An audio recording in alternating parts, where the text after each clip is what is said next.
Setelah 5 tahun menikah, setiap hari Jumat Alia melihat suaminya diam-diam pergi ke sebuah bank. Saat ia bertanya untuk apa, suaminya tidak pernah mau menjawab. Dan setelah 3 hari ia meninggal karena sebuah kecelakaan, Alia baru mengetahui alasannya. Saat itu, ia syok. Dunianya terasa hancur karena ternyata suaminya menyimpan rahasia besar selama ini. Sebelum ceritanya dimulai, silakan tulis di kolom komentar dari daerah mana saja teman-teman yang menonton cerita ini. Jangan lupa like dan subscribe agar channel ini bisa semakin berkembang dan bisa mempersembahkan cerita yang lebih menarik lagi. Suara detak jam dinding tua di ruang tamu terasa begitu nyaring di telinga Alia. Jarum jam menunjukkan pukul 12 siang. Waktu yang selalu membuat jantungnya berdebar setiap hari Jumat. Ini adalah tahun kelima pernikahannya dengan Raka. Laki-laki sederhana yang menikahinya tanpa pesta mewah, tanpa janji manis tentang kekayaan, namun memberinya ketenangan yang tidak pernah ia temukan di tempat lain. Alia merapikan ujung jilbabnya sambil menatap punggung suaminya yang sedang mengenakan sepatu di teras rumah kontrakan mereka yang sempit. Rumah itu hanya memiliki 2 kamar kecil dengan cat dinding yang sudah mulai mengelupas di beberapa bagian. Tetapi bagi Alia, rumah itu adalah istana karena ada Raka di dalamnya. Raka berdiri tegak mengenakan kemeja polos yang sudah disetrika rapi oleh Alia pagi tadi. Ia tidak membawa tas kerja atau dokumen layaknya orang kantoran, hanya sebuah dompet kulit tebal yang selalu ia masukkan ke saku celananya. Kebiasaan ini sudah berlangsung selama 5 tahun. Setiap hari Jumat, tepat setelah salat Jumat dan makan siang, Raka akan pamit pergi. Ia tidak pernah mengatakan dengan jelas kemana tujuannya. Namun, Alia pernah sekali mengikuti diam-diam di tahun pertama pernikahan mereka. Alia melihat suaminya masuk ke sebuah gedung bank megah di pusat kota. Namun karena takut ketahuan dan merasa bersalah tidak mempercayai suaminya, Alia pulang sebelum melihat apa yang dilakukan Raka di sana. Sejak saat itu, ia memilih untuk diam dan menunggu Raka bercerita sendiri. Raka berbalik badan dan tersenyum hangat kepada istrinya. Senyum itu selalu berhasil meluruhkan rasa curiga yang kadang muncul di benak Alia. Wajah suaminya teduh, tidak menampakkan beban. Meski Alia tahu kehidupan ekonomi mereka pas-pasan, Raka bekerja serabutan, kadang membantu bengkel teman, kadang menjadi pengantar barang. Namun anehnya, mereka tidak pernah kekurangan makanan di meja makan. Raka selalu bilang rezeki sudah ada yang mengatur selama kita jujur. Alia membalas senyuman itu, mencoba menyembunyikan rasa penasaran yang kembali memuncak hari ini. Raka mendekat dan mengusap lembut kepala Alia yang tertutup jilbab. Ia berpamitan seperti biasa, mengatakan bahwa ia ada urusan sebentar dan akan pulang sebelum makan malam. Alia mencium punggung tangan suaminya dengan takzim. Ada perasaan aneh yang menyelinap di dada Alia hari itu. Sebuah perasaan tidak nyaman yang sulit dijelaskan, seolah-olah udara di sekitarnya menjadi lebih berat dari biasanya. Ia ingin menahan Raka agar tidak pergi, ingin memintanya duduk saja menemaninya menonton televisi atau sekadar mengobrol di teras. Tapi lidahnya keluh. Ia tidak ingin menjadi istri yang rewel dan menghalangi urusan suami. Setelah punggung Raka menghilang di balik pagar kontrakan, Alia menutup pintu dan menghela napas panjang. Ia berusaha menyibukkan diri dengan membersihkan rumah. Namun, ketenangannya tidak berlangsung lama. Suara ketukan pintu yang keras dan tidak sabaran terdengar dari luar. Alia tahu betul siapa pemilik ketukan kasar seperti itu. Dengan langkah gontai, ia membuka pintu dan mendapati Bu Sulastri, ibu mertuanya, berdiri dengan wajah masam sambil berkacak pinggang. Di belakangnya berdiri Dimas, adik ipar Alia yang sibuk memainkan ponselnya tanpa peduli sopan santun. Bu Sulastri langsung nyelonong masuk tanpa permisi.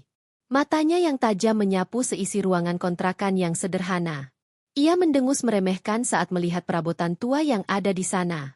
Bu Sulastri duduk di kursi kayu tanpa dipersilakan, lalu mulai melontarkan kalimat-kalimat pedas yang sudah menjadi makanan sehari-hari bagi Alia. Ia bertanya dengan nada sinis kemana Raka pergi, padahal ia tahu Raka selalu pergi di jam segini. Bu Sulastri mulai mengeluh tentang betapa malangnya nasibnya memiliki anak sulung seperti Raka yang dianggapnya tidak berguna dan tidak bisa membahagiakan orang tua. Menurutnya, Raka seharusnya sudah sukses dan membelikan ibunya rumah mewah.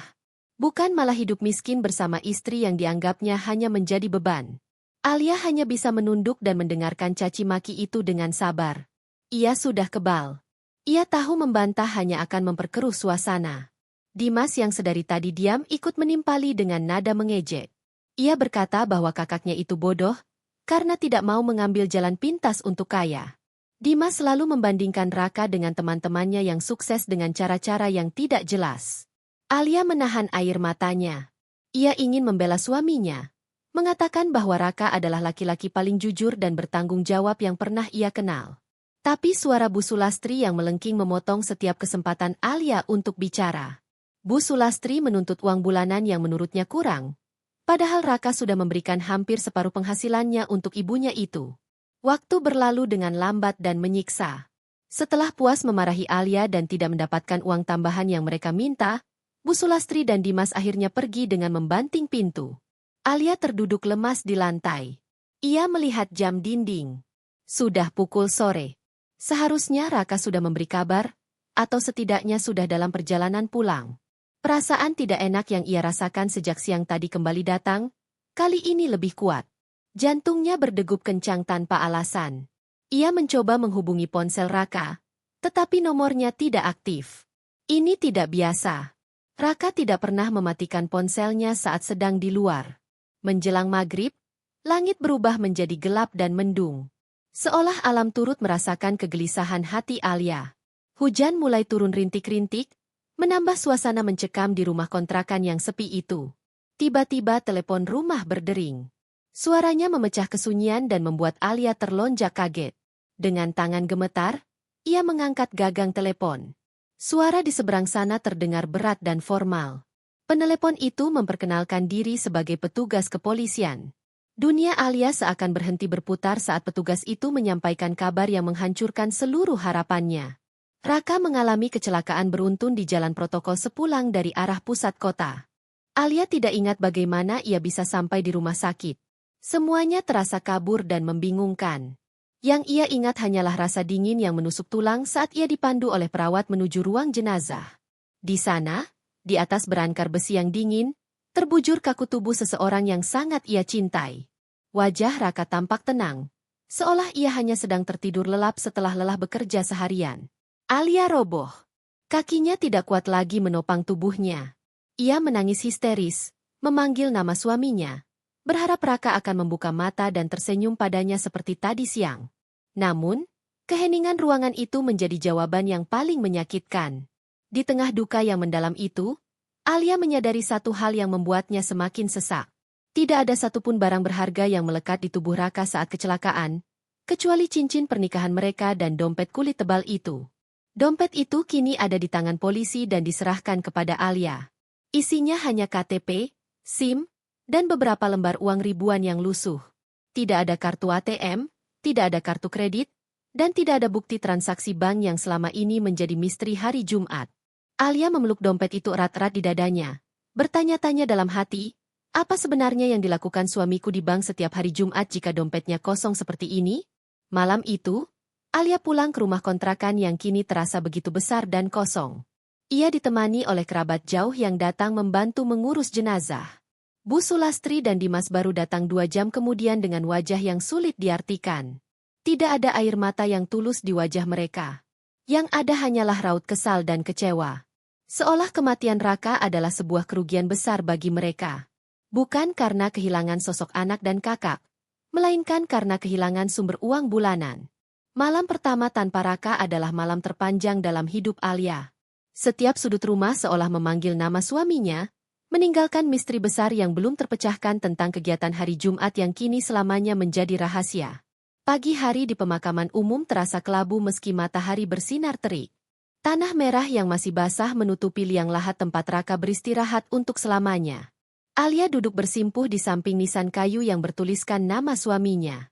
Air matanya sudah kering karena habis terkuras semalaman. Ia mengusap nisan itu perlahan, membisikkan doa-doa terbaik untuk laki-laki yang telah menjadi pelindungnya selama 5 tahun terakhir. Para pelayat satu persatu mulai meninggalkan area pemakaman, menyisakan Alia dan keluarga mertuanya yang masih berdiri tidak jauh dari sana. Alia berharap mendapatkan sedikit penghiburan dari Bu Sulastri. Namun harapan itu pupus seketika. Begitu pelayat terakhir pergi, Bu Sulastri mendekat bukan untuk memeluk menantunya yang sedang berduka, melainkan untuk melontarkan pertanyaan yang sangat tidak pantas diucapkan di atas kuburan yang masih basah. Tanpa basa-basi, ia bertanya tentang harta peninggalan Raka. Ia bertanya apakah Raka memiliki asuransi jiwa, tabungan rahasia, atau aset lain yang bisa dicairkan segera. Alia menatap ibu mertuanya dengan tatapan tidak percaya. Bagaimana mungkin seorang ibu lebih peduli pada uang daripada kematian anak kandungnya sendiri? Alia menggeleng lemah dan menjawab jujur bahwa ia tidak tahu apa-apa. Ia menjelaskan bahwa dompet Raka hanya berisi uang receh dan identitas diri. Mendengar jawaban itu, wajah Bu Sulastri memerah karena marah. Ia menuduh Alia menyembunyikan harta Raka. Dimas ikut memanaskan suasana dengan mengatakan bahwa tidak mungkin orang yang rajin ke bank setiap hari Jumat tidak punya tabungan. Ia yakin Alia pasti sudah mengamankan buku tabungan atau kartu ATM Raka sebelum polisi menyerahkan barang-barang itu. Tuduhan itu begitu menyakitkan, menusuk hati Alia yang sedang rapuh. Perdebatan itu berlanjut hingga mereka kembali ke rumah kontrakan. Tanpa permisi, Bu Sulastri dan Dimas langsung masuk ke kamar tidur Alia dan Raka. Mereka mengacak-acak lemari pakaian, membongkar laci meja, dan membalikan kasur. Alia mencoba mencegah mereka, memohon agar mereka menghormati privasi dan kenangan almarhum. Namun tenaganya kalah jauh dibandingkan Dimas yang mendorongnya hingga terjatuh ke sofa. Alia hanya bisa menangis melihat barang-barang peninggalan suaminya dilempar sembarangan ke lantai. Baju-baju Raka, buku-buku tua yang sering dibaca suaminya, semuanya berserakan. Setelah hampir 1 jam menggeledah seluruh isi rumah, Bu Sulastri dan Dimas tidak menemukan apapun. Tidak ada tumpukan uang, tidak ada perhiasan, tidak ada sertifikat tanah, dan yang paling penting bagi mereka, tidak ada buku tabungan. Yang mereka temukan hanyalah surat tagihan listrik, air, dan buku nikah. Kekecewaan terpancar jelas di wajah mereka. Bu Sulastri membanting pintu lemari dengan kasar, meluapkan kemarahannya karena merasa tertipu oleh anaknya sendiri yang ia anggap mati meninggalkan kemiskinan. Kemarahan itu kemudian beralih kepada Alia. Ia menatap menantunya dengan pandangan jijik. Dengan suara lantang yang menggema di ruang tamu kecil itu, Bu Sulastri menjatuhkan vonis yang membuat Alia syok. Karena Raka sudah mati dan tidak meninggalkan harta apapun, ia tidak sudi lagi menanggung hidup Alia. Ia menganggap Alia pembawa sial yang membuat anaknya hidup susah dan mati muda. Bu Sulastri memerintahkan Alia untuk angkat kaki dari rumah kontrakan itu sekarang juga. Ia beralasan bahwa sewa kontrakan dibayar oleh Raka, dan karena Raka sudah tidak ada, ia tidak mau membuang uang untuk membayar sewa bagi orang asing seperti Alia. Alia ternganga, tidak percaya dengan kekejaman yang ia dengar. Ia memohon belas kasihan, meminta waktu beberapa hari sampai masa berkabung selesai atau sampai ia mendapatkan tempat tinggal baru. Ia tidak punya keluarga lain di kota ini. Orang tuanya sudah meninggal lama. Namun hati Bu Sulastri sudah keras seperti batu. Dimas bahkan mulai melemparkan tas pakaian Alia keluar pintu, memaksanya segera mengemasi barang-barangnya. Dengan air mata bercucuran, Alia memunguti pakaiannya dan memasukkannya ke dalam tas besar dengan tangan gemetar. Ia menatap sekeliling rumah yang penuh kenangan itu untuk terakhir kalinya. Di sudut ruang tamu, ia seolah masih bisa melihat bayangan Raka yang sedang tersenyum padanya. Kini ia diusir dari satu-satunya tempat ia merasa aman. Alia keluar dari rumah itu dengan langkah berat, diiringi tatapan sinis mantan mertua dan adik iparnya yang langsung mengunci pintu dari dalam. Seolah takut Alia akan kembali mencuri sesuatu yang tidak ada. Alia berjalan tanpa arah menyusuri trotoar kota yang panas dan berdebu. Ia menyeret tas besarnya sementara orang-orang berlalu lalang tanpa peduli pada kesedihan yang ia tanggung. Akhirnya, setelah lelah berjalan, Alia menemukan sebuah tempat kos kecil dan kumuh di gang sempit di pinggiran kota. Kamarnya sangat kecil. Hanya cukup untuk satu kasur busa tipis dan lemari plastik kecil. Dindingnya lembab dan udaranya pengap. Uang di dompetnya hanya cukup untuk membayar sewa 1 bulan dan makan ala kadarnya. Alia merebahkan tubuhnya di atas kasur tipis itu, menatap langit-langit kamar yang bocor. Ia merasa dunia benar-benar telah berakhir. Suaminya pergi, rumahnya hilang, dan ia kini sebatang kara. Hari-hari berlalu dengan lambat. Alia menghabiskan waktunya dengan berdiam diri di kamar, hanya keluar untuk membeli makan atau ke kamar mandi umum. Ia masih belum bisa memproses semua kejadian yang menimpanya secara bertubi-tubi. Rasa duka kehilangan Raka masih begitu pekat, ditambah rasa sakit hati atas perlakuan keluarga suaminya. Ia merasa Tuhan sedang mengujinya dengan ujian yang sangat berat. Di hari ketiga setelah kematian Raka, tepat saat Alia sedang melipat mukena setelah salat zuhur, terdengar ketukan di pintu kamar kosnya. Ketukan itu terdengar sopan dan teratur. Sangat berbeda dengan gedoran kasar Bu Sulastri tempo hari. Alia mengerutkan kening. Siapa yang tahu ia tinggal di tempat terpencil seperti ini? Ia tidak memberitahu siapapun. Dengan ragu, ia mengenakan jilbabnya dan membuka pintu perlahan. Di depannya berdiri seorang pria parubaya mengenakan setelan jas resmi yang terlihat sangat mahal. Didampingi dua pria berbadan tegap yang berdiri sigap di belakangnya. Pria itu tersenyum ramah. Namun matanya memancarkan wibawa yang kuat. Ia memperkenalkan diri sebagai Pak Mahendra, kepala cabang dari sebuah bank prioritas terkemuka di pusat kota. Alia terkejut. Kenapa orang bank mencarinya? Pikirannya langsung melayang pada tuduhan Bu Sulastri tentang hutang. Apakah Raka meninggalkan hutang besar? Jantung Alia berdegup kencang karena takut. Namun Pak Mahendra segera menenangkan Alia. Ia berkata bahwa kedatangannya bukan untuk menagih hutang, melainkan untuk menyampaikan amanat penting dari nasabah istimewa mereka, almarhum Bapak Raka. Mata Alia terbelalak. Nasabah istimewa? Raka? Suaminya yang hanya bekerja serabutan dan dompetnya kosong? Alia merasa ada kesalahan. Ia menjelaskan bahwa mungkin Pak Mahendra salah orang. Namun Pak Mahendra menggeleng mantap. Ia mengeluarkan sebuah amplop tebal berwarna hitam dengan segel emas dari tas kerjanya. Ia berkata bahwa Raka telah menitipkan pesan ini 5 tahun yang lalu yang hanya boleh dibuka dan diserahkan kepada istrinya, Alia, jika sesuatu terjadi padanya. Pak Mahendra meminta Alia untuk ikut bersamanya ke kantor pusat bank sekarang juga karena ada hal besar yang harus segera diselesaikan terkait aset yang ditinggalkan Raka.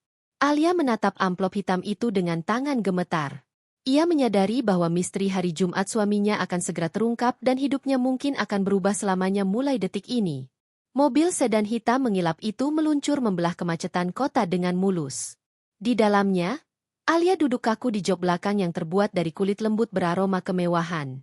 Ia meremas ujung baju gamisnya yang lusuh, merasa sangat kontras dengan interior mobil yang begitu elegan. Di samping sopir, salah satu pengawal berbadan tegap duduk diam dengan wajah siaga, sementara Pak Mahendra duduk di samping Alia menjaga jarak sopan. Sepanjang perjalanan, pikiran Alia berkecamuk hebat. Ia mencoba merangkai kepingan-kepingan teka-teki tentang suaminya. Raka, laki-laki yang setiap malam memijat kakinya yang pegal setelah berjualan kue. Laki-laki yang selalu menambal sepatunya sendiri karena sayang membeli baru. Bagaimana mungkin memiliki hubungan dengan bank sekelas ini? Rasanya seperti mimpi di siang bolong. Mobil berbelok masuk ke area lobi sebuah gedung pencakar langit di pusat distrik bisnis. Ini bukan bank biasa dengan antrean panjang nasabah. Ini adalah kantor pusat bank swasta khusus nasabah prioritas. Tempat di mana uang bukan lagi sekadar alat tukar, melainkan simbol kekuasaan. Alia merasa semakin kecil saat pintu mobil dibukakan oleh petugas berseragam rapi. Ia melangkah keluar dengan ragu. Sandal jepitnya yang sudah tipis menyentuh lantai marmer lobi yang berkilauan. Orang-orang berlalu lalang dengan pakaian necis.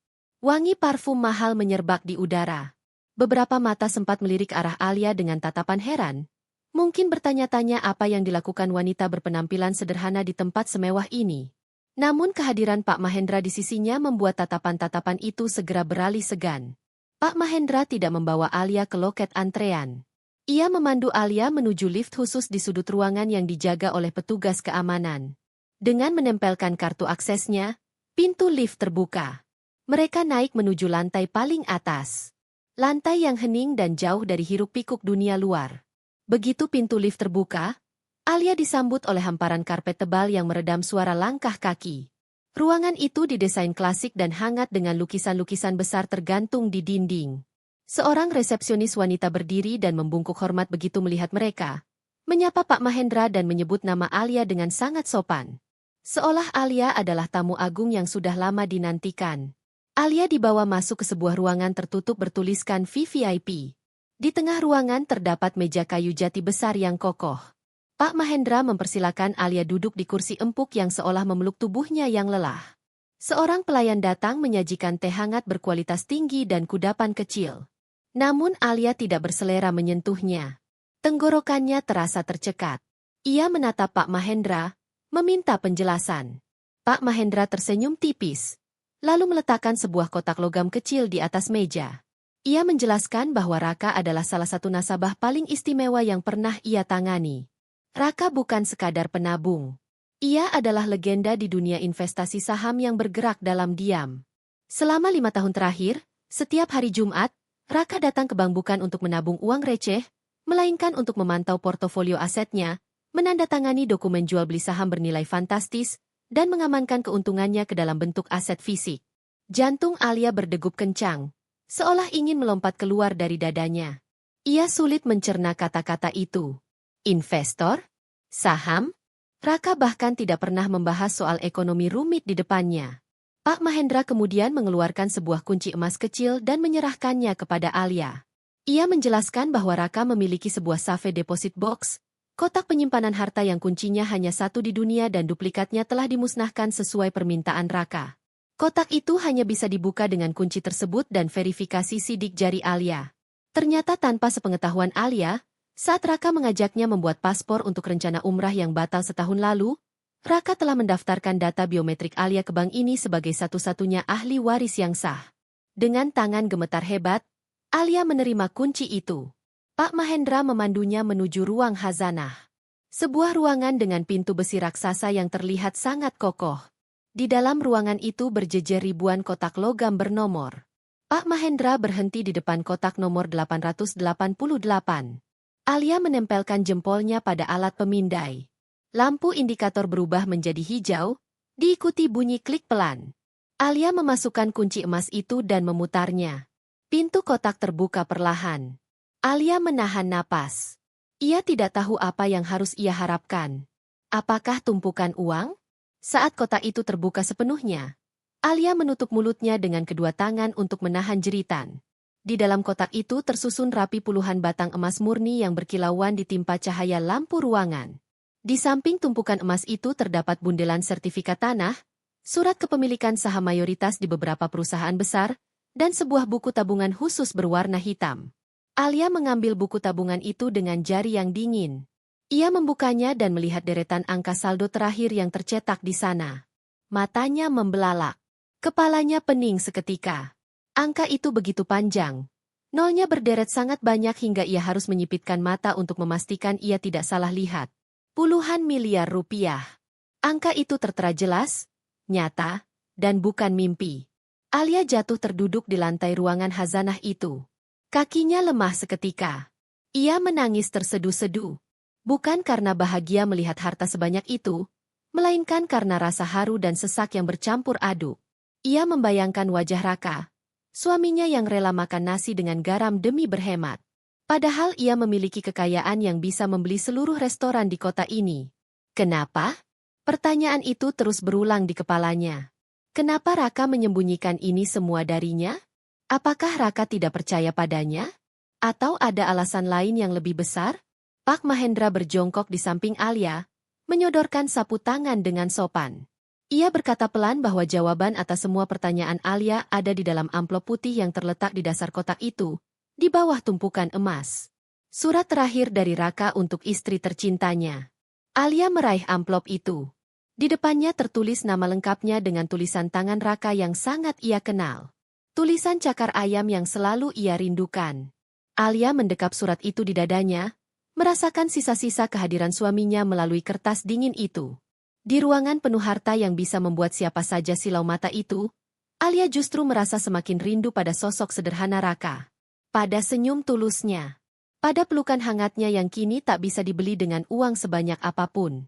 Harta ini, emas ini, uang miliaran ini, semuanya terasa tidak berarti dibandingkan satu detik kesempatan untuk melihat Raka lagi.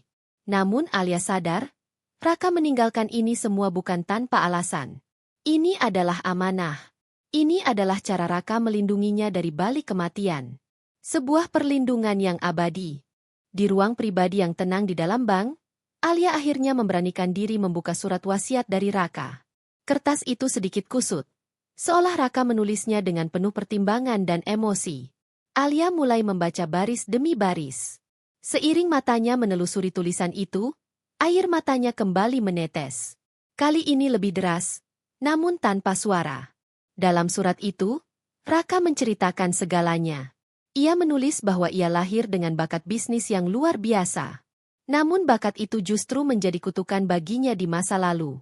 Dulu, Sebelum bertemu Alia, Raka pernah sukses di usia muda. Namun saat itu ia dikelilingi oleh keluarga dan teman-teman palsu. Bu Sulastri, Dimas, serta kerabat lainnya hanya datang saat ia punya uang. Mereka memerasnya, memanipulasinya, dan ketika Raka jatuh bangkrut karena ditipu rekan bisnisnya, mereka semua membuangnya seperti sampah. Bu Sulastri bahkan pernah mengusirnya karena Raka tidak bisa lagi membelikan barang mewah. Raka menulis bahwa ia bangkit lagi secara diam-diam. Ia belajar dari kesalahan. Ia bersumpah tidak akan membiarkan orang-orang tamak itu menikmati jerih payahnya lagi. Ia memilih hidup dalam bayang-bayang, menyamar sebagai orang miskin untuk mencari ketulusan sejati. Dan ia menemukannya pada diri Alia. Raka menceritakan betapa ia jatuh cinta pada Alia saat melihat wanita itu memberi makan kucing jalanan padahal ia sendiri sedang kelaparan. Ia jatuh cinta pada kesabaran Alia saat mereka harus makan mie instan dibagi dua di tanggal tua. Raka menulis, "Alia, maafkan aku membohongimu selama ini. Aku hanya ingin memastikan bahwa wanita yang mendampingiku mencintaiku karena diriku, bukan karena isi dompetku. Dan kamu membuktikannya setiap hari selama 5 tahun ini. Kamu adalah harta terbesarku yang sesungguhnya." Di paragraf terakhir, nada tulisan Raka berubah menjadi tegas dan protektif. Ia memberi instruksi yang sangat jelas. Seluruh harta ini adalah milik mutlak Alia. Ia melarang keras Alia memberikan 1 rupiah pun kepada Bu Sulastri atau Dimas, kecuali mereka benar-benar berubah, sesuatu yang menurut Raka hampir mustahil.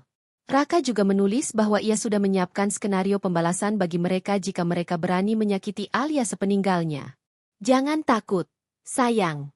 Meskipun aku sudah tidak ada, aku sudah menyiapkan jaring pengaman untukmu dan jaring perangkap untuk mereka.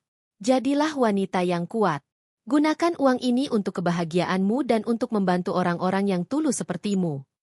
Alia melipat surat itu kembali dengan hati bergetar. Rasa marah karena dibohongi kini berganti menjadi rasa haru dan bangga yang luar biasa. Suaminya bukan pembohong. Suaminya adalah pelindung yang jenius.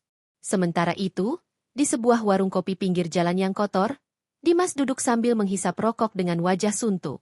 Di depannya, Bu Sulastri sedang mengaduk mie rebus dengan kasar, masih mengomel tentang betapa sialnya nasib mereka karena Raka mati tanpa meninggalkan warisan. Mereka kini harus memutar otak untuk membayar hutang-hutang gaya hidup mereka yang menumpuk. Tiba-tiba mata Dimas terbelalak menatap layar ponselnya. Sebuah notifikasi berita dari portal bisnis ternama muncul di berandanya. Judul beritanya sangat mencolok. Misteri terungkap. Investor saham legendaris, si hantu pasar, meninggal dunia dalam kecelakaan, tinggalkan aset puluhan miliar. Awalnya Dimas tidak peduli. Namun saat ia menggulir ke bawah dan melihat foto ilustrasi korban kecelakaan yang diambil dari kamera CCTV jalan tol, jantungnya hampir berhenti. Mobil yang hancur itu, lokasi kejadian, dan inisial nama yang disebutkan, RA. Semuanya cocok dengan Raka. Dimas membaca artikel itu dengan napas memburu.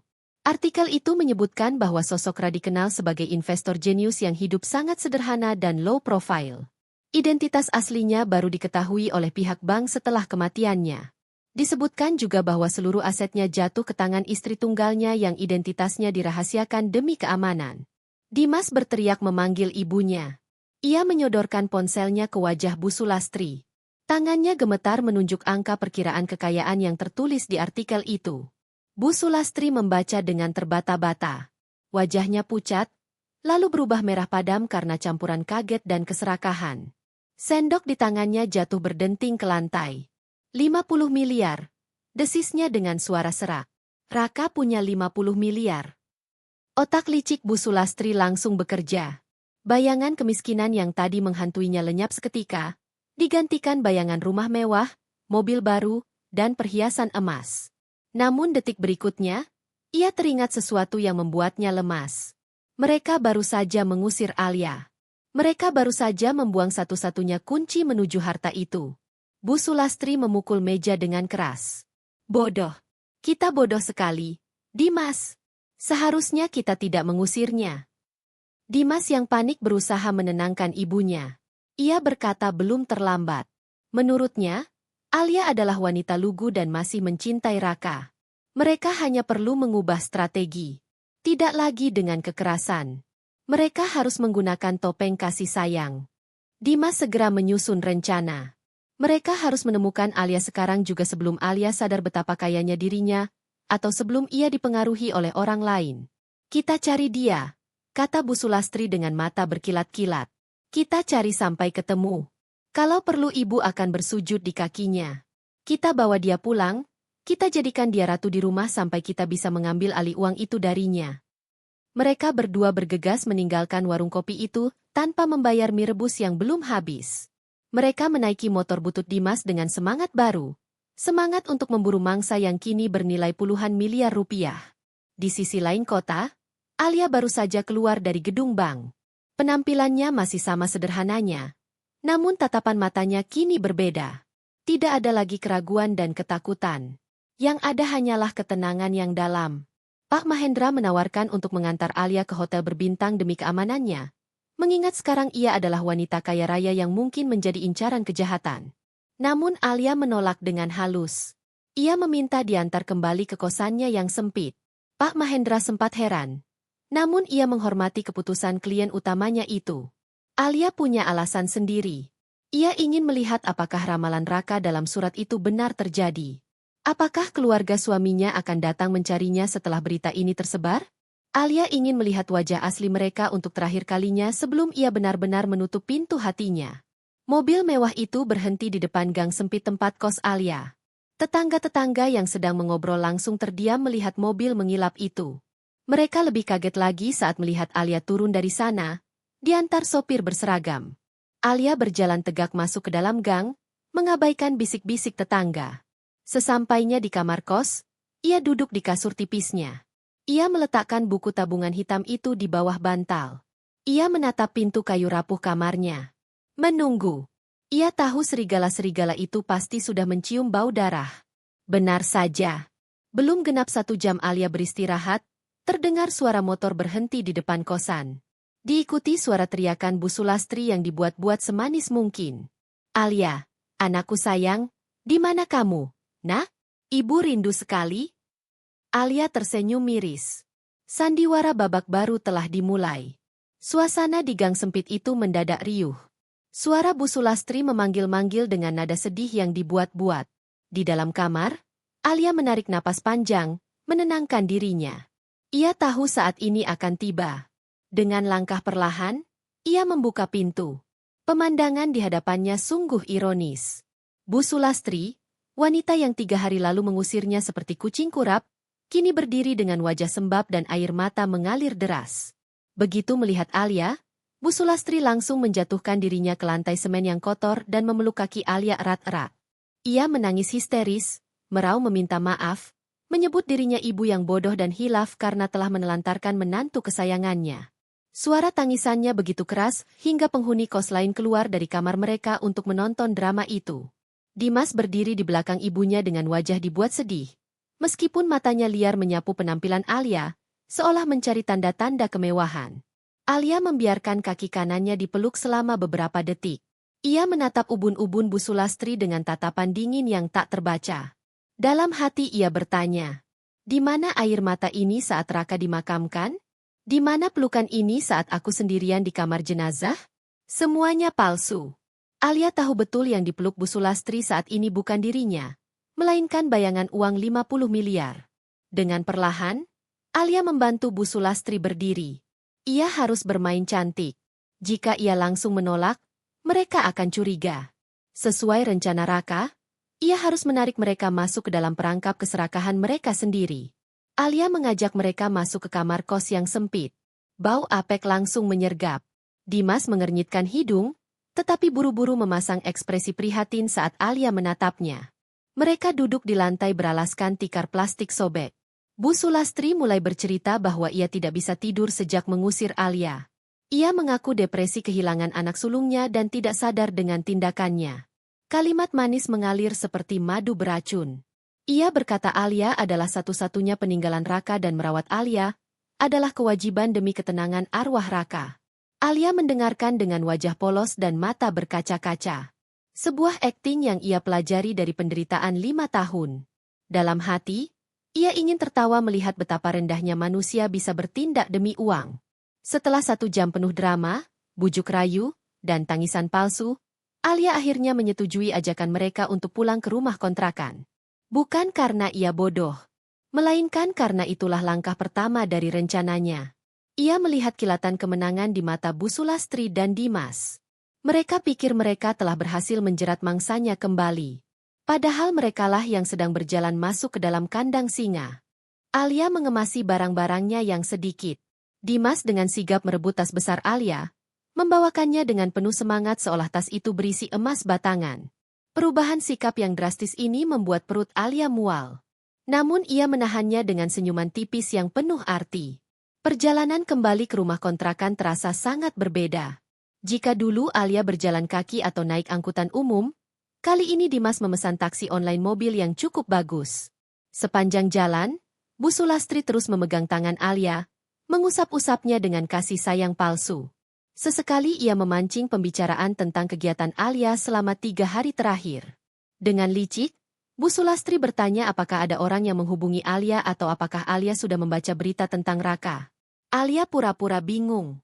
Ia menjawab bahwa ia tidak punya ponsel canggih untuk membaca berita, dan hanya didatangi teman lama Raka yang menyampaikan ucapan bela sungkawa. Mendengar itu, Bu Sulastri dan Dimas saling pandang dengan tatapan lega sekaligus licik. Mereka yakin Alia belum tahu seberapa kaya Raka. Artinya, mereka punya kesempatan untuk menguasai harta itu sebelum Alia sadar. Sesampainya di rumah kontrakan, Alia disambut bak seorang putri raja yang pulang dari pengasingan. Rumah yang sebelumnya berantakan kini sudah rapi kembali. Bahkan aroma masakan enak tercium dari dapur. Di meja makan sederhana tersaji ayam goreng, sayur sop, dan buah-buahan. Makanan mewah yang jarang ada di meja itu saat Raka masih hidup. Bu Sulastri dengan antusias mengambilkan nasi dan lauk ke piring Alia, memaksanya makan banyak. Alia makan pelan sambil mengamati gerak-gerik mereka. Di tengah makan malam itu, Dimas tidak sabar lagi melancarkan aksinya. Dengan mulut masih penuh makanan, ia mulai bertanya tentang teman lama Raka yang datang menemui Alia. Ia bertanya apakah orang itu memberikan sesuatu, mungkin titipan atau dokumen. Alia meletakkan sendoknya perlahan. Ia menatap Dimas dengan tatapan kosong yang dibuat-buat, lalu menjawab bahwa orang itu memberikan sebuah buku kecil berwarna hitam dan sebuah kunci. Namun Alia mengaku tidak mengerti kegunaannya, karena ia belum sempat membukanya. Ia mengatakan kepalanya terlalu pusing memikirkan nasibnya. Mendengar kata buku hitam dan kunci, mata Bu Sulastri dan Dimas membelalak lebar. Seolah bola mata mereka akan meloncat keluar. Bu Sulastri tersedak minumannya karena kaget sekaligus gembira. Dengan suara bergetar, ia bertanya, "Di mana buku itu sekarang?" Alia menunjuk tas jinjing lusuhnya yang tergeletak di sofa ruang tamu. Tanpa sadar Dimas hampir berdiri untuk mengambilnya. Namun Bu Sulastri menendang kaki Dimas di bawah meja, memberi kode agar jangan terlalu agresif. Ia tersenyum manis dan berkata nanti saja dilihatnya. Sekarang Alia harus istirahat. Namun Alia bisa melihat tangan Bu Sulastri gemetar menahan nafsu untuk segera merobek tas itu. Keserakahan mereka begitu transparan hingga terasa memalukan. Malam itu Alia masuk ke kamar yang dulu ia tempati bersama Raka. Ia mengunci pintu dari dalam, sesuatu yang dulu tidak pernah ia lakukan. Ia tahu ia tidak aman secara fisik. Namun ia memegang kendali permainan ini. Alia mengeluarkan buku tabungan dan kunci emas dari balik bajunya. Ia tidak sebodoh itu meninggalkannya di tas. Ia menyembunyikan benda berharga itu di tempat yang tidak akan terpikirkan oleh mereka. Di dalam lubang ventilasi kecil di balik lemari, tertutup sarang laba-laba. Alia berbaring di kasur, menatap langit-langit kamar. Di luar, sayup-sayup terdengar bisik-bisik Bu Sulastri dan Dimas yang sedang berdebat di ruang tamu. Mereka sedang merencanakan sesuatu. Alia memejamkan mata, bukan untuk tidur, melainkan untuk mengumpulkan energi. Besok, perang mental yang sesungguhnya akan dimulai. Ia berjanji pada dirinya sendiri, tidak akan ada setetes air mata untuk mereka. Yang ada hanyalah pelajaran hidup yang akan mereka ingat seumur hidup. Sinar matahari pagi menerobos masuk melalui celah jendela kamar. Namun suasana di dalam rumah kontrakan itu terasa suram dan penuh ketegangan tersembunyi. Alia bangun lebih awal dari biasanya, tetapi ia tetap berdiam diri di dalam kamar. Ia mendengarkan aktivitas di luar. terdengar suara langkah kaki mondar-mandir yang gelisah di ruang tamu. Itu pasti Dimas. Sejak semalam, Dimas dan Bu Sulastri tidak bisa tidur nyenyak setelah mengetahui keberadaan buku hitam dan kunci emas itu. Mereka pasti sudah mencoba mencari di tas Alia saat ia tidur. Alia tersenyum sinis membayangkan betapa frustrasinya mereka saat menemukan tas itu kosong. Ia sengaja meninggalkan tas di luar sebagai umpan untuk menguji seberapa lancang mereka. Dan dugaannya benar. Tas itu kini posisinya sudah berubah miring, tanda telah diacak-acak. Saat Alia keluar kamar, Bu Sulastri sudah duduk di meja makan dengan wajah kurang tidur, namun tetap memaksakan senyum ramah. Ada lingkaran hitam di bawah matanya. Tanpa basa-basi tentang sarapan, Dimas langsung menembak Alia dengan pertanyaan. Ia bertanya dengan nada mendesak tentang keberadaan buku hitam yang Alia ceritakan semalam. Ia beralasan ingin membantu mengurus peninggalan Raka agar tidak hilang atau ditipu orang jahat. Alia berpura-pura bingung. Ia menjawab bahwa ia menyimpannya di tempat aman karena takut hilang. Ia belum mau mengurusnya sekarang karena masih dalam masa berkabung. Jawaban itu membuat Bu Sulastri kehilangan kesabaran. Topeng manisnya mulai retak. Ia meninggikan suara, mengatakan bahwa mengurus harta orang meninggal harus disegerakan agar arwahnya tenang. Ia mulai mendoktrin Alia bahwa sebagai istri yang tidak bekerja, Alia tidak akan paham mengurus aset dan dokumen perbankan. Bu Sulastri menekankan bahwa Dimas sebagai laki-laki dan adik kandung Raka lebih berhak dan lebih mampu mengelola semuanya. Mereka mulai menunjukkan warna asli mereka, mendominasi dan meremehkan. Namun Alia tetap tenang. Dengan nada lembut namun tegas, ia bersikeras menunggu sampai 7 hari kematian Raka berlalu sebelum membicarakan harta. Sikap batu Alia membuat Bu Sulastri dan Dimas frustrasi setengah mati. Mereka butuh uang itu sekarang. Siangnya, ketika Alia pamit pergi ke warung untuk membeli sabun, Dimas dan Bu Sulastri mengadakan rapat darurat di ruang tamu. Mereka tidak tahu bahwa sebelum pergi, Alia telah meletakkan ponsel lamanya dalam mode perekam suara di balik tumpukan koran di meja. Alia tahu mereka akan membicarakan rencana busuk saat ia tidak ada. Dan benar saja, rekaman itu nantinya menjadi senjata mematikan. Dalam pembicaraan itu, Dimas terdengar panik. Ia berkata mereka tidak bisa menunggu Alia. Mereka harus bertindak cepat sebelum pihak bank atau pengacara lain mendatangi Alia. Dimas mengusulkan menyewa pengacara licik untuk menggugat Alia atau membuat surat kuasa palsu yang menyatakan Raka menyerahkan asetnya kepada ibunya. Masalahnya, untuk menyewa pengacara seperti itu, mereka butuh uang muka besar. Puluhan bahkan ratusan juta rupiah. Uang yang sama sekali tidak mereka miliki. Bu Sulastri, yang sudah dibutakan oleh bayangan uang 50 miliar, mengambil keputusan nekat. Ia teringat kenalan lama yang bekerja sebagai perantara pinjaman uang panas, rentenir. Ia yakin dengan jaminan sertifikat rumah peninggalan almarhum suaminya, ia bisa mendapatkan pinjaman kilat. Dimas sempat ragu karena bunganya mencekik. Namun Bu Sulastri meyakinkannya dengan penuh percaya diri. Halah, cuma pinjam seminggu. Begitu kita dapat warisan Raka, hutang ratusan juta ini cuma seujung kuku. Kita bayar lunas, sisanya buat beli rumah mewah, katanya dalam rekaman itu dengan nada sombong. Sore harinya, Alia kembali ke rumah dan mendapati rumah kosong. Bu Sulastri dan Dimas pergi entah kemana. Alia mengambil ponselnya dan mendengarkan rekaman itu menggunakan earphone. Hatinya berdesir ngeri mendengar betapa mudahnya mereka menggadaikan rumah demi niat jahat. Namun di sisi lain, ia merasa rencananya berjalan mulus. Mereka sedang menggali kuburan mereka sendiri. Tak lama kemudian, Bu Sulastri dan Dimas pulang dengan wajah berseri-seri. Mereka membawa kantong plastik berisi makanan mahal. Rupanya pinjaman mereka sudah cair.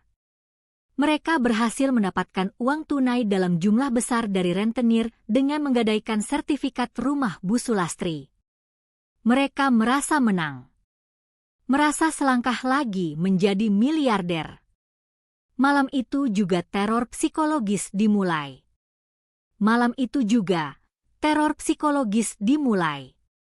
Dimas membawa tumpukan kertas bermeterai yang entah ia dapat dari mana.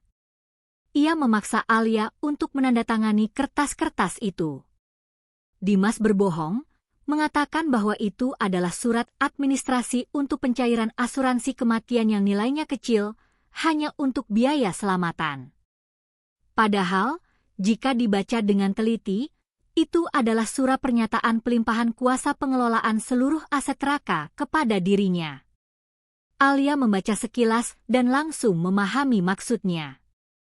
Ia menolak menandatangani dengan alasan ingin membacanya pelan-pelan karena matanya buram jika malam. Dimas mulai emosi. Ia menggebrak meja hingga Alia terlonjak. Ia membentak bahwa Alia tidak tahu diuntung. Bu Sulastri ikut menekan, mengatakan Alia adalah menantu durhaka yang mencurigai keluarga sendiri. Situasi memanas. Mereka mulai mengintimidasi Alia secara fisik, mengurungnya di ruang tengah. Tanda tangan sekarang atau kamu akan menyesal, ancam Dimas dengan wajah merah padam. Urat lehernya menonjol. Dengan tangan gemetar namun hati mantap, Alia diam-diam menekan tombol rekam di ponsel yang ia sembunyikan di balik gamisnya. Mas Dimas. Bu, kenapa memaksa saya? Bukankah ini harta Mas Raka untuk istrinya? Kenapa ibu dan Mas Dimas yang ingin menguasai? Pancing Alia dengan suara lirih. Pancingan itu berhasil. Bu Sulastri yang sudah kehilangan kesabaran berteriak lantang. Heh, perempuan miskin. Raka itu anakku, darah dagingku. Uangnya adalah uangku. Kamu cuma orang asing yang kebetulan dinikahi. Jangan mimpi kamu bisa menikmati uang miliaran itu sendirian sementara aku ibunya masih hidup. Tanda tangan atau aku usir kamu lagi tanpa sepeser pun. Teriakan itu terekam dengan sangat jelas. Pengakuan sempurna tentang niat jahat mereka. Alia menunduk, menyembunyikan senyum kemenangan di balik air mata palsunya. Tiba-tiba ponsel Bu Sulastri berdering. Nomor tidak dikenal. Dengan napas terengah karena marah, ia mengangkat telepon itu dengan kasar. Namun nada suaranya berubah drastis menjadi hormat dan bingung. Itu telepon dari kantor pengacara kepercayaan Raka yang bekerja sama dengan Pak Mahendra. Pengacara itu memberitahukan bahwa ada prosedur pembacaan wasiat resmi yang harus dihadiri seluruh keluarga inti, termasuk Bu Sulastri dan Dimas, minggu depan di kantor firma hukum terkemuka. Pengacara juga menyinggung adanya pembagian hak yang akan dijelaskan di sana. Mendengar kata pembagian hak, wajah Bu Sulastri langsung cerah. Ia menutup telepon dengan tangan gemetar karena gembira. Ia menatap Dimas dan Alia dengan senyum lebar yang mengerikan. Dengar itu? Minggu depan ada pembacaan wasiat. Pasti Raka menyisihkan bagian besar untuk ibunya. Hukum waris tidak bisa bohong. Bu Sulastri tertawa. Tawa yang terdengar sumbang. Ia melempar kertas yang tadi dipaksakan ke Alia. Simpan saja kertas ini. Minggu depan aku akan jadi miliarder resmi tanpa perlu tanda tanganmu. Malam itu mereka merayakan dengan memesan makanan lagi. Mereka membicarakan mobil apa yang akan dibeli dan negara mana yang akan mereka kunjungi. Mereka tidak sadar telepon dari pengacara itu adalah bagian dari skenario Raka. Sebuah perangkap yang akan menjatuhkan mereka dari harapan setinggi langit ke jurang kehancuran. Alia masuk ke kamarnya. Ia menyimpan rekaman ancaman Dimas dan pengakuan Bu Sulastri ke cold storage agar aman. Jebakan keserakahan telah tertutup sempurna. Mereka kini memiliki hutang ratusan juta dari rentenir dan harapan kosong yang akan meledak di wajah mereka minggu depan. Hari yang dinanti-nantikan oleh Bu Sulastri dan Dimas akhirnya tiba. Pagi itu, matahari bersinar terik, seolah ikut memanaskan ambisi yang membara di dada ibu dan anak itu. Sejak subuh, kesibukan tidak wajar sudah terjadi di rumah kontrakan kecil itu. Bu Sulastri dan Dimas sibuk mematut diri di depan cermin retak di kamar mandi. Mereka mengenakan pakaian terbaik yang baru saja mereka beli kemarin sore di butik mahal di pusat kota, tentu saja menggunakan uang pinjaman dari rentenir. Bu Sulastri mengenakan setelan gamis berbahan sutra mengilap dengan payet mencolok. Dimas mengenakan kemeja bermerek dengan lengan digulung untuk memamerkan jam tangan barunya yang juga dibeli secara kredit. Aroma parfum menyengat memenuhi ruangan, mencoba menutupi bau kemiskinan yang selama ini melekat pada mereka. Mereka tersenyum lebar menatap pantulan diri mereka. Merasa aura miliarder sudah memancar dari tubuh mereka. Bahkan sebelum uang sepeser pun masuk ke kantong. Di sisi lain, Alia baru saja selesai menunaikan salat duha di dalam kamar. Ia memohon kekuatan dan ketenangan hati kepada Tuhan untuk menghadapi badai yang akan terjadi hari ini. Alia memilih mengenakan gamis lamanya yang sederhana namun bersih. Wajahnya alami tanpa riasan tebal. Ia tampak tenang, kontras dengan kegelisahan duniawi di luar kamarnya. Saat Alia keluar, ia disambut tatapan meremehkan dari Dimas. Dimas mengejek penampilannya yang dianggap kumal dan tidak pantas bersanding dengan calon orang kaya baru seperti mereka. Ia bahkan menyuruh Alia berjalan di belakang mereka nanti agar tidak mempermalukan keluarga. Alia hanya mengangguk pelan, menyimpan senyum tipis di sudut bibirnya. Ia membiarkan mereka terbang setinggi mungkin. Karena semakin tinggi mereka terbang, semakin sakit rasa jatuhnya nanti.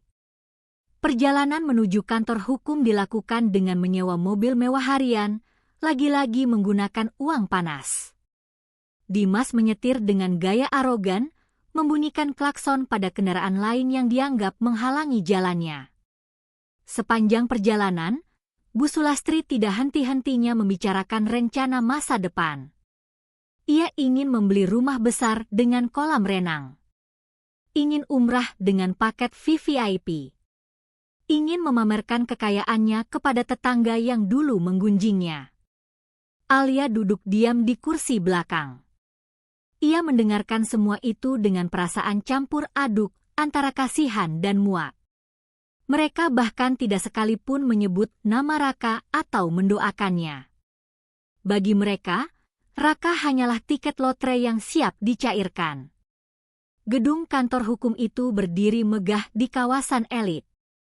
Kaca-kaca gedung memantulkan awan.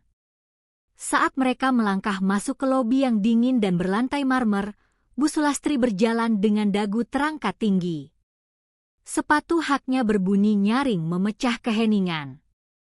Resepsionis menyambut dan mengarahkan mereka ke ruang pertemuan di lantai 20.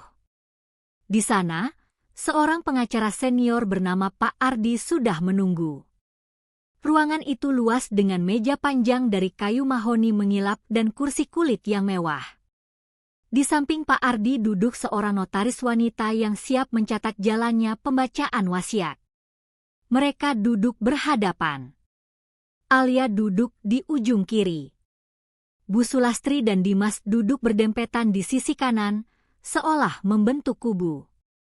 Pak Ardi membuka map tebal berwarna merah di hadapannya. Suasana ruangan mendadak hening. Hanya suara pendingin ruangan yang terdengar. Dimas mengetuk-metukkan jarinya ke meja dengan tidak sabar. Kakinya bergoyang gelisah. Bu Sulastri menahan napas. Matanya tidak lepas dari map merah itu. Seolah ingin menembusnya. Pak Ardi berdeham pelan. Ia menjelaskan prosedur hukum pembacaan wasiat sesuai amanat almarhum Raka yang dititipkan 5 tahun lalu dan diperbarui secara berkala.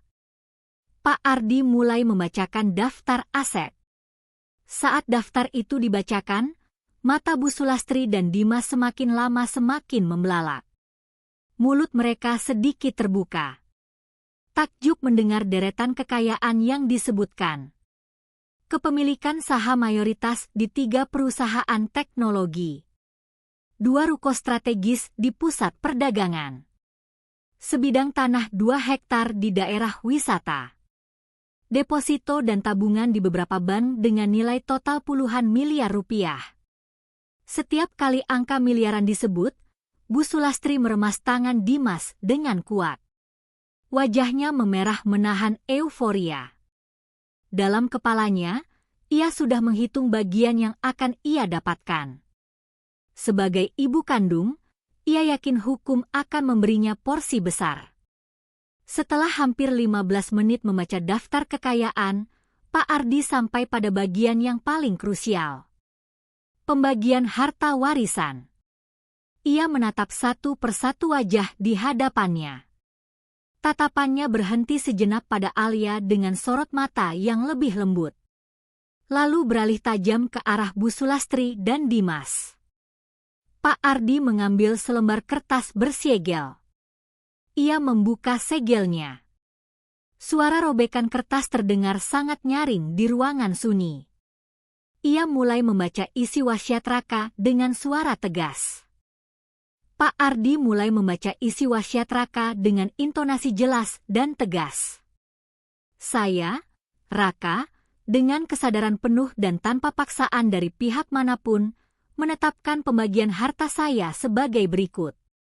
Ruangan menjadi sunyi senyap. Bahkan suara napas terasa berat. Pertama, kepada istri saya tercinta, Alia, satu-satunya wanita yang mendampingi saya dalam susah dan senang dengan ketulusan hati yang tak ternilai, saya mewariskan 100% dari seluruh aset bergerak dan tidak bergerak, termasuk seluruh uang tunai, saham, properti, dan logam mulia yang saya miliki. Segala kewenangan pengelolaan dan kepemilikan jatuh sepenuhnya ke tangan Alia segera setelah saya meninggal dunia. Hening. Ruangan seolah kehilangan udara. Bu Sulastri dan Dimas terdiam. Otak mereka berusaha mencerna kalimat yang baru saja mereka dengar. Senyum di wajah mereka perlahan memudar. Digantikan ekspresi bingung dan tidak percaya. Belum sempat mereka protes, Pak Ardi melanjutkan bacaannya. Kedua, kepada ibu kandung saya, Bu Sulastri, dan adik kandung saya, Dimas, saya tidak melupakan kalian. Mendengar nama mereka disebut, harapan Bu Sulastri kembali muncul. Mungkin ada bagian khusus untuk mereka. Namun kalimat berikutnya menghancurkan segalanya. Saya mewariskan kepada kalian berdua sebuah tanggung jawab yang dulu kalian limpahkan kepada saya, yaitu pelunasan seluruh hutang pajak dan kewajiban hukum atas nama CV Maju Bersama. Sebuah perusahaan fiktif yang kalian paksa saya dirikan 10 tahun lalu untuk menutupi hutang judi ayah, yang selama ini saya bayar diam-diam agar kalian tidak dipenjara. Kini, karena saya sudah tiada, kewajiban pembayaran sisa denda dan tunggakan pajak sebesar 2 miliar rupiah kembali jatuh kepada kalian sebagai ahli waris pertalian darah yang sah.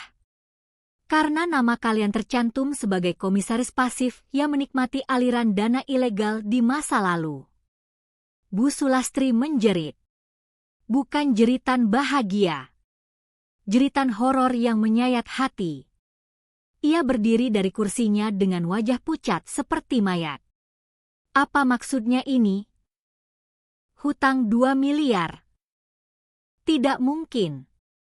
Ini pasti salah baca. Mana uangnya?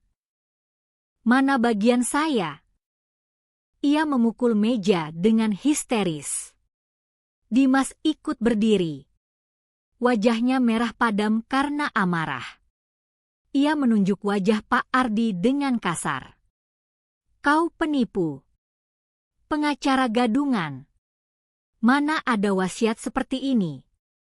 Raka pasti gila. Kami keluarganya. Kami darah dagingnya. Kenapa janda miskin ini yang dapat semuanya dan kami dapat hutang? Ia menunjuk Alia dengan penuh kebencian. Alia tetap duduk tenang tanpa ekspresi. Pak Ardi tidak gentar sedikit pun. Ia menatap Dimas dengan dingin, lalu mengeluarkan dokumen tebal berisi bukti hukum. Ini bukan rekayasa. Ini fakta hukum yang valid. Almarhum Raka selama ini berbaik hati menutupi kebusukan masa lalu keluarga ini dengan uang pribadinya. Namun dalam wasiatnya, beliau menegaskan perlindungan itu berakhir saat nyawanya berakhir. Beliau ingin kalian belajar bertanggung jawab. Aset jatuh ke tangan Alia. Hutang masa lalu kembali ke tangan kalian. Itu adil, bukan? Dimas menyambar dokumen itu. Tangannya gemetar hebat saat membaca. Di sana tertulis jelas riwayat perusahaan bodong yang dulu mereka buat untuk mengakali pinjaman bank demi gaya hidup. Hutang itu ternyata belum lunas. Dendanya membengkak. Bu Sulastri jatuh terduduk kembali. Lemas tak bertulang. Bayangan rumah mewah dan mobil baru hancur berkeping-keping. Yang kini muncul di benaknya adalah wajah para penagih pajak. Dan lebih mengerikan lagi, wajah rentenir tempat ia meminjam uang kemarin. Ia baru saja menggadaikan satu-satunya rumahnya demi uang muka rencana jahat. Kini ia tidak mendapat warisan.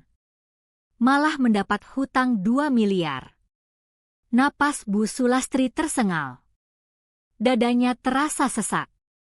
Ia menatap Alia dengan tatapan memohon. Tatapan seseorang yang tenggelam dan butuh pegangan. Namun Alia tidak bergeming. Ia teringat saat diusir di tengah hujan. Saat dituduh mencuri. Saat dilempar keluar. Hatinya telah membeku untuk mereka. Wasiat Raka adalah hukuman yang setimpal. Bukan kekerasan. Melainkan kebenaran. Ketegangan di ruang rapat itu memuncak hingga titik didih.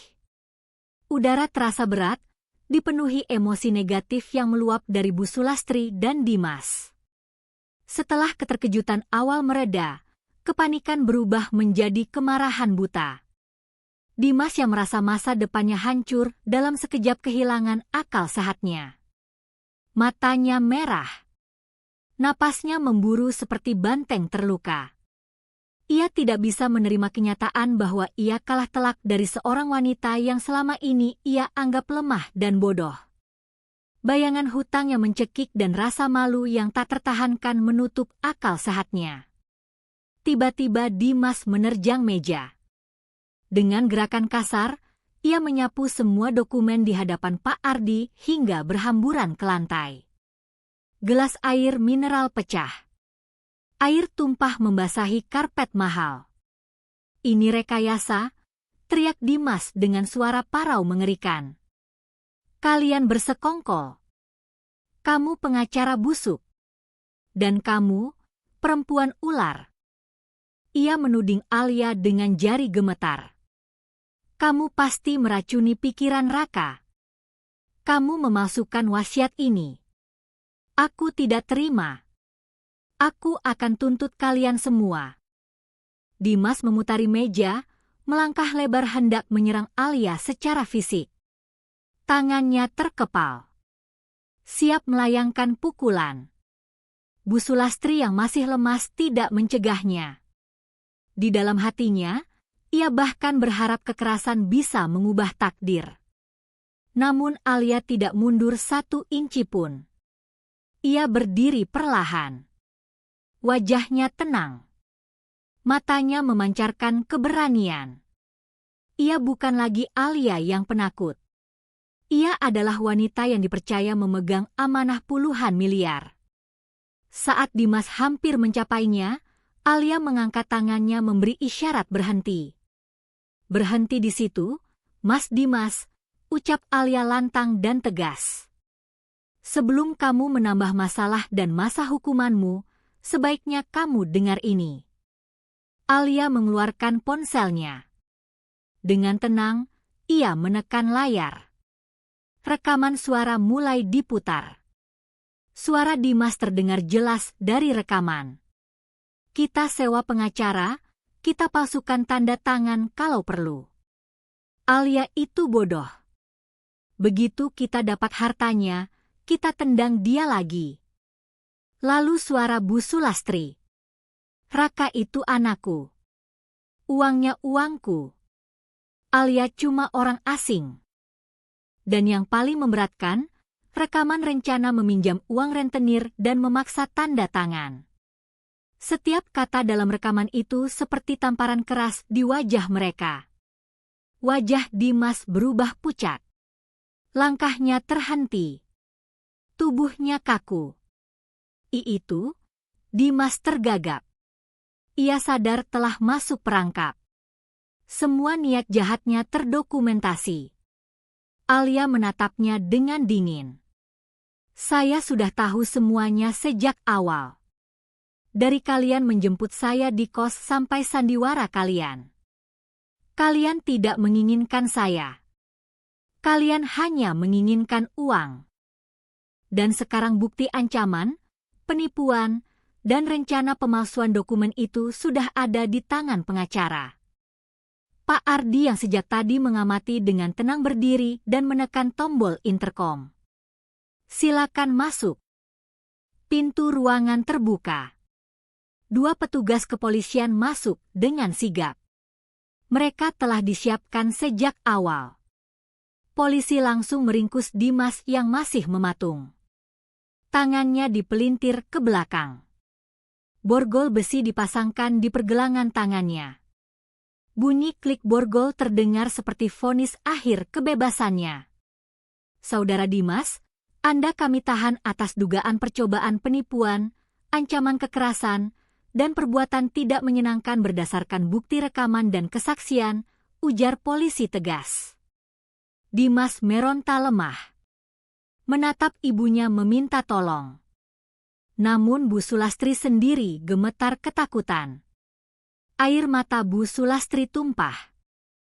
Kali ini nyata. Ia melihat anak kebanggaannya diseret seperti kriminal. Nak, tolong, jangan bawa anak saya, ratapnya. Lalu ia beralih kepada Alia. Ia bersujud. Mencium ujung gamis Alia. Nak Alia, cabut laporan, dia adikmu, ibu mohon, ibu hilaf. Alia menarik tangannya perlahan. Tatapannya kosong. Maaf, Bu. Ini bukan laporan saya. Ini proses hukum karena Mas Dimas mencoba menyerang di kantor hukum.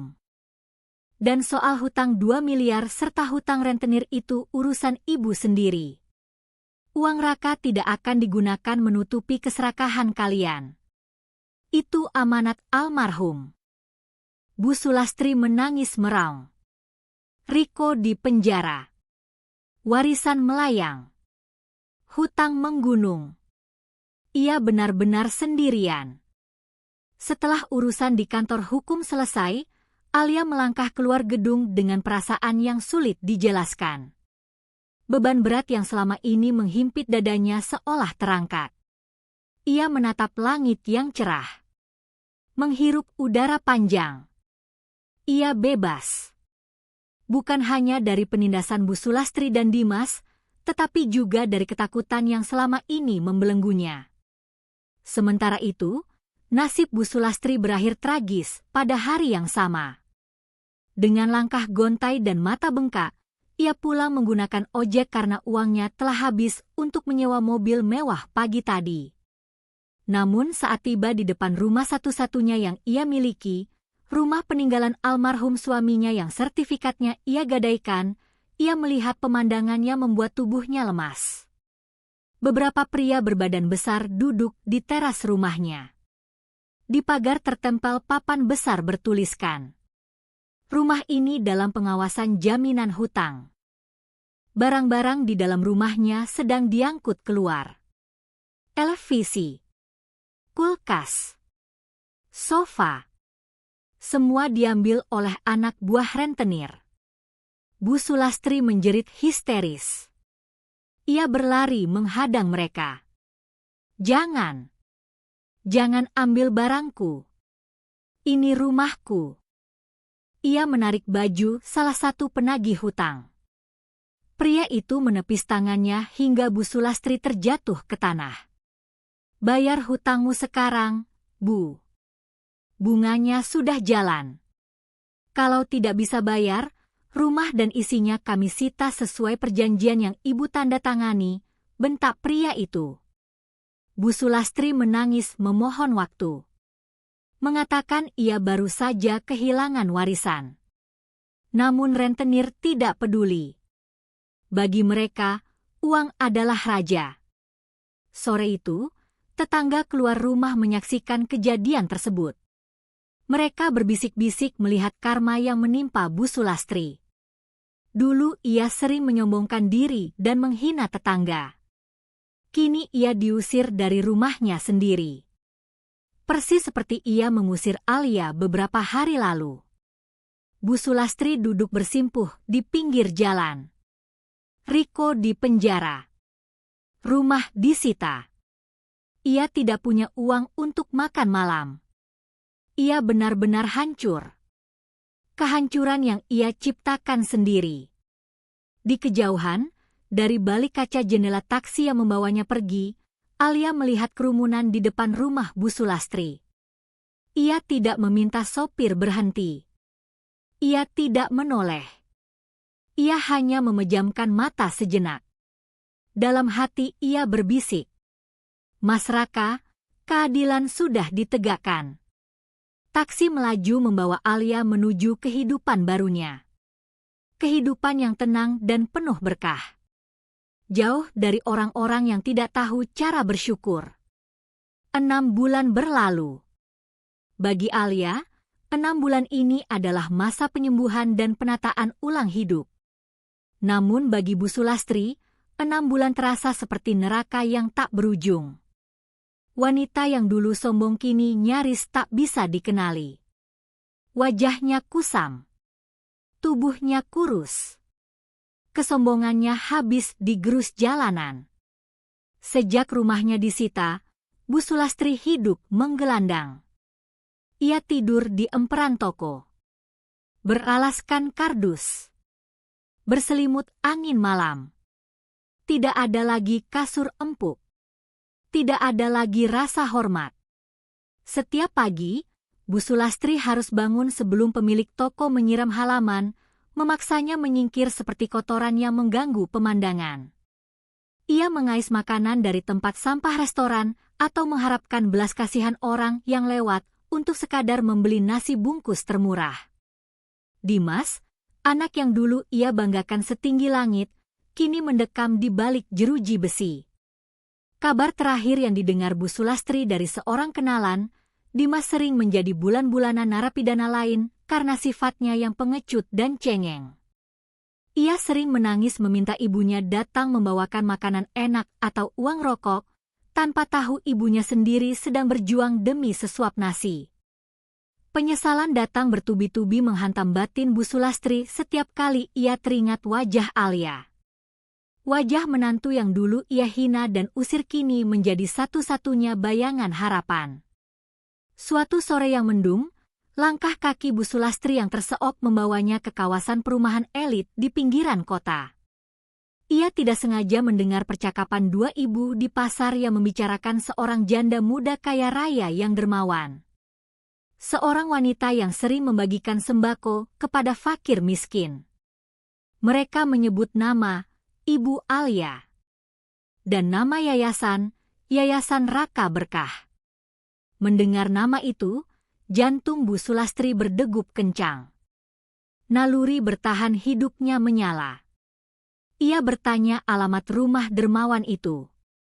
Setelah berjalan kaki berjam-jam dengan perut kosong dan kaki melepuh, Bu Sulastri akhirnya berdiri di depan gerbang besi hitam yang menjulang tinggi. Rumah itu besar dan asri. Tidak mencolok, namun memancarkan ketenangan dan kelas yang berbeda. Halaman luas dengan tanaman hijau terawat.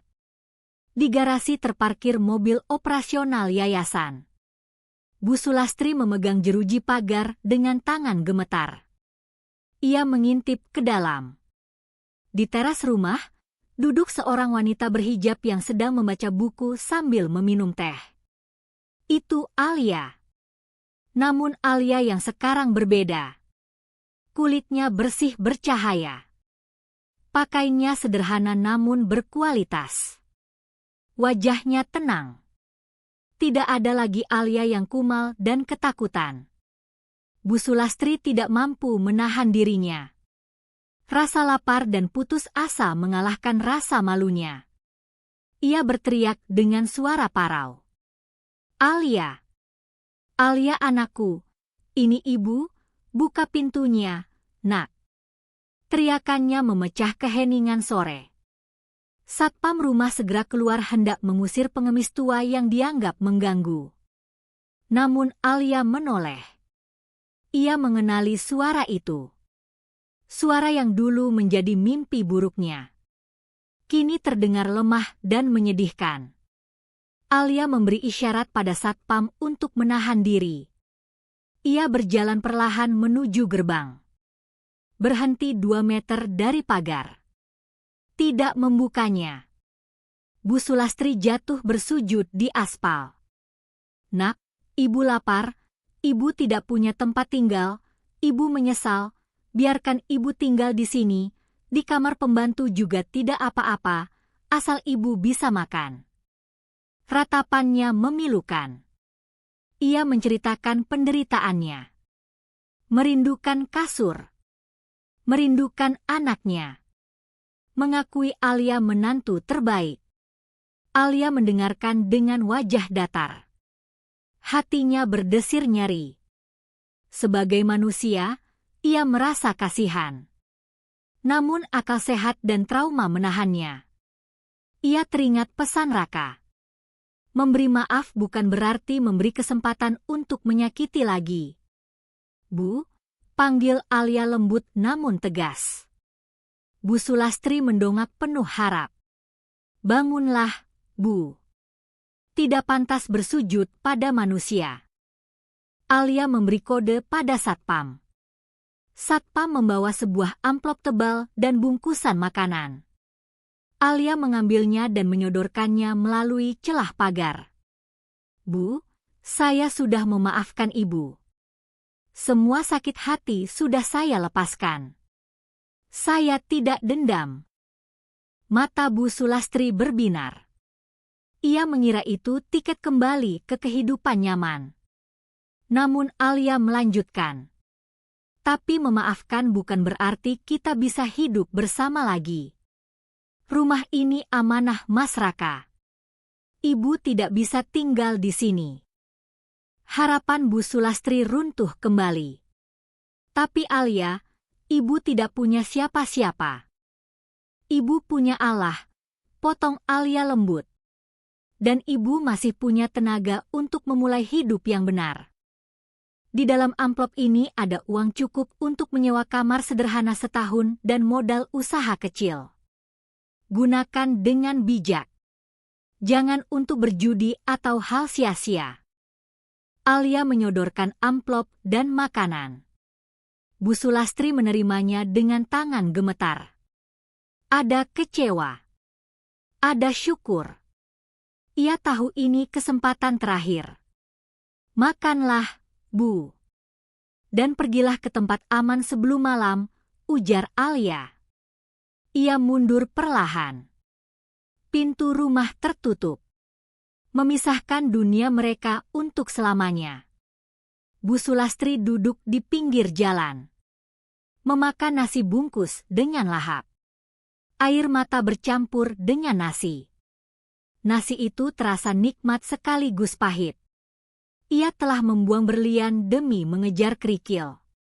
Kini ia menanggung akibatnya. 1 tahun kemudian, langit di atas pemakaman umum terbentang biru tanpa awan. Angin sepo-sepo menggoyangkan dedaunan pohon Kamboja, menebarkan wangi bunga yang khas di udara. Alia melangkah pelan menyusuri jalan setapak di antara nisan-nisan. Di tangannya, ia membawa buket mawar putih segar, bunga kesukaan Raka. Penampilannya kini jauh lebih matang dan berwibawa. Ia mengenakan pakaian syari berwarna pastel yang lembut. Wajahnya berseri, memancarkan ketenangan dan kebahagiaan batin. Tidak ada lagi jejak kesedihan. Ia adalah wanita yang telah berdamai dengan masa lalu dan menaklukkan masa depan. Alia berhenti di depan makam Raka. Makam itu sangat terawat. Rumput tumbuh hijau. Nisan marmer hitam terlihat bersih mengilap. Alia berjongkok, meletakkan bunga dengan hati-hati. Ia mengusap nisan itu perlahan, seolah membelai wajah suaminya. Ia memejamkan mata, membaca doa panjang, mengirimkan pahala untuk belahan jiwanya. Setelah selesai, ia tersenyum. "Assalamualaikum, Mas," bisiknya lembut. "Apa kabar kamu di sana? Semoga kamu bahagia di taman surganya." "Aku datang untuk melapor, Mas. Amanah yang kamu titipkan, alhamdulillah sudah aku jalankan sebaik-baiknya." Alia menarik napas panjang.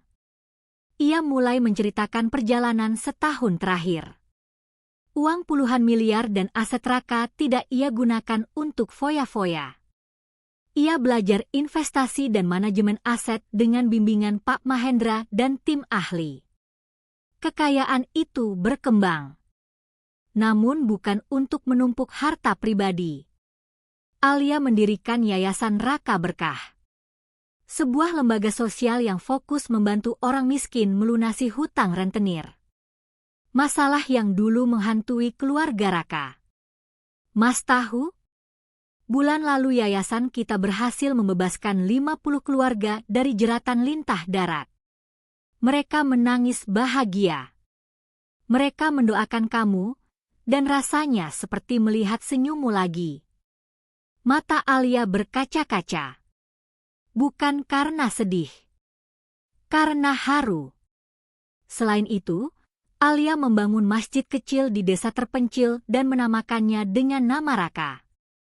Semua kebaikan itu ia niatkan agar pahalanya terus mengalir untuk suaminya. Alia terdiam sejenak. Wajahnya berubah sedikit serius. "Soal ibu dan Dimas, Mas, keadilan sudah menemukan jalannya." Ia menceritakan bahwa Dimas masih menjalani hukuman di penjara. Namun kabarnya ia mulai berubah. Lebih religius. Mungkin penjara menjadi tempat terbaik untuk merenung. Sedangkan Bu Sulastri, uang modal yang Alia berikan dulu sempat digunakan untuk berjualan nasi uduk. Kini ia tinggal di kontrakan kecil jauh dari kota. Hidup sederhana. Bekerja keras di usia tua. Ia sering terlihat melamun, menceritakan penyesalannya kepada tetangga. Ia tidak pernah mengganggu Alia lagi. Amplop terakhir itu menjadi penutup hubungan mereka. Alia telah memaafkan. Namun memilih tidak membuka pintu masa lalu. Itu keputusan terbaik. "Mas, kamu benar," bisik Alia sambil menatap langit. "Harta adalah ujian. Bagi yang tidak siap, harta adalah racun. Tapi bagiku, karena amanahmu, harta ini menjadi jalan untuk mendekat pada Tuhan. Terima kasih, Mas, sudah mempercayaiku. Terima kasih sudah mencintaiku dengan cara yang begitu luar biasa. Kamu pahlawanku." Air mata haru menetes di pipinya. Bukan air mata kesedihan. Air mata syukur. Ia merasa Raka hadir melalui hembusan angin. Alia merasa kuat. Ia bukan lagi janda miskin yang bisa diinjak. Ia adalah wanita mandiri, pemimpin yayasan, dan istri yang menjaga kehormatan suaminya. Alia berdiri, membersihkan ujung gamisnya, menatap makam itu sekali lagi. Aku pamit dulu, Mas. Masih banyak orang yang harus kita bantu. Tunggu aku di pintu surga nanti. Aku akan menceritakan semua petualanganku. Dengan langkah ringan, Alia meninggalkan pemakaman. Di gerbang, sopir pribadinya sudah menunggu di samping mobil SUV hitam. Mobil itu melaju perlahan meninggalkan kompleks pemakaman. Alia menatap hiruk-pikuk kota dari balik kaca. Ia tersenyum, siap menghadapi hari esok. Di belakangnya, di bawah nisan marmer hitam, rahasia hari Jumat Raka telah berubah menjadi jutaan doa kebaikan yang tak akan pernah putus. Sebuah akhir yang indah, di mana kejahatan runtuh oleh keserakahannya sendiri, dan ketulusan hati mekar menjadi kebahagiaan abadi. Penonton kehidupan pun tersenyum puas melihat karma dan kebaikan bekerja dengan cara yang sempurna.